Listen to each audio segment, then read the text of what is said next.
Hey, it's Yolanda SHoshana with this week's Cosmic Courtesan Oracle card reading. It's time to say goodbye to last week and open up a new door to see what is in store for us. Joining me are my crystal skulls, Shakespeare and Jasper. This week I am reading from the Halloween Oracle. Yes, I know Halloween is over, but I love this deck due to the imagery, the skulls, the witches, the werewolves, and all that good stuff. And this deck is really about taking us from darkness to the light. And it is a good time to focus on that because a lot of people are feeling they're feeling the darkness. So let's see what this week has in store for us. I'm not going to ask a particular question. I'm just going to see what we need to know. So let's get this party started. All right, beginning of the week, we have ancestors. This is a reminder that it is your birthright to rock your self-power.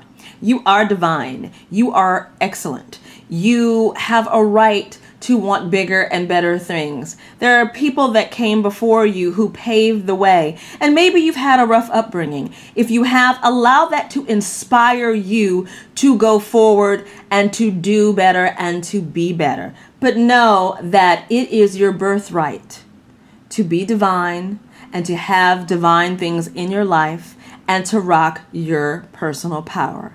Got it? Okay, let's see what we have for Wednesday, Thursday. Oh, we have Lady de los Muertos.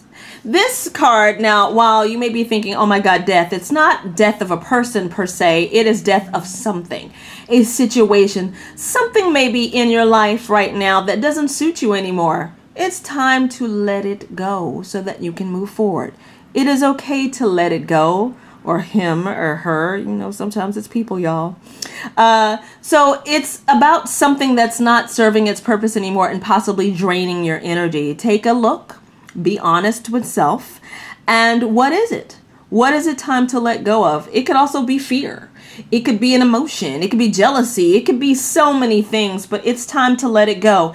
It is a wonderful time for change, as I am going to keep emphasizing, because this time of year is all about the change. If you look, you'll see the leaves changing, the weather changes, time changes. So change is in the air. So if you're ever going to let something go, let it be now. Let's see what we have toward the end of the week for Friday, Saturday. We have joy. It says basically, rejoice in the present. I couldn't agree more. What brings you pleasure? If you cannot answer that question, consider this to be a homework assignment. What brings you pleasure? Rejoice in the now. Of course, we want more in the future, but don't forget to take time to really love where you are now, especially if you've moved forward. Pat yourself on the back. So rejoice in the present. Be grateful for what you have. Do a fist bump with your angels and guides about how happy you are and how blessed you are. Give it up for gratitude. Let's do a quick little recap, because I do think that in this time of darkness, these things are such a good reminder to help you really rock it. Okay, don't forget, it is your divine right to rock your power. There are plenty of things in this world that want to take power away from you, but know that you have a right to rock it and be you. So be true to you.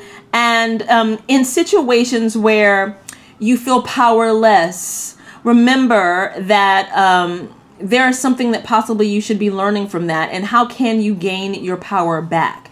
Whether it's a relationship, whether it's work, whether it's friendships, what have you. There's always power at play in these situations, but where can you regain your power and be happy?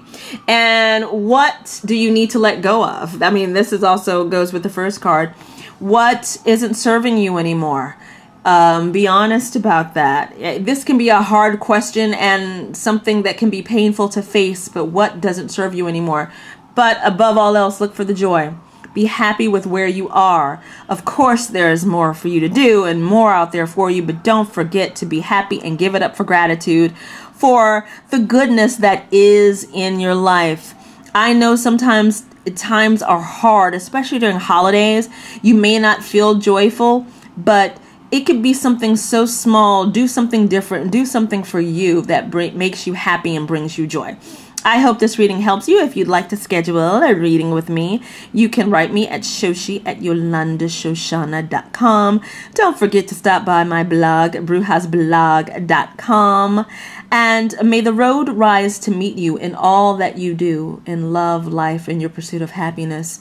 And last but not least, I absolutely and I positively love you. Namaste.